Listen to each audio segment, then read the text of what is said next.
חב"ד, נקי. אפילו לא שטפתי, רק עשיתי עכשיו רציתי לכתוב פה לא. איפה אני אשים אתכם? יופי.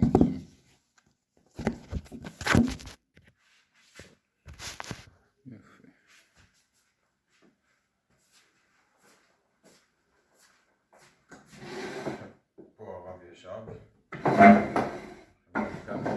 איתנו, לא איתנו. עכשיו אני יושב. יש לך שאלה? מה?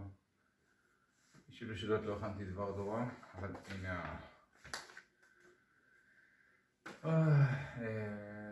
למה זה קרה, מה קרה בי' באדר תש"פ? בצלאל, לכבוד הרבי, הרבה זכרזריות נוהג השם עמנו. 1. מחי מתים X. חוץ ממך, אתה חי.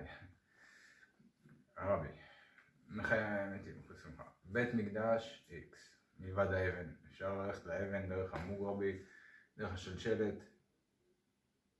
השלשלת זה הבני דודים בדרך כלל הולכים, אבל יש כיפת הסלע ויש מסגד. אל תיכנסו למסגד, תלכו לאבן. אז תבואו שם עם השם, קודש וקודשים. דרך אגב, תלומה אותרה בציבור, אבל פה זה ציבור. אבל לא יודע אם זה רק על הרגל או על כל השנה, לא משנה. משיח, סימן שלה, בכל מקום, כל הזמן. נו, עד מתי? חככה. מצד שני,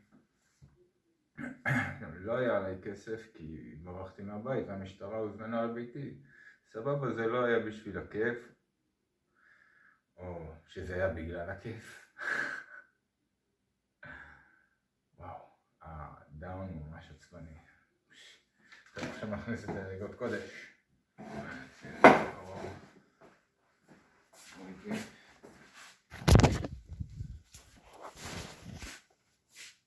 איך משנים? איך משנים? מה, אי אפשר לשנות מצלמה?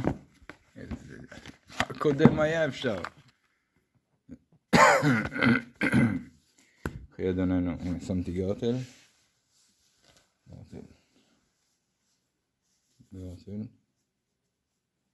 נטלתי ידיים? נטלתי ידיים. בוא נלך איתו לידיים. זה מפחיד אני.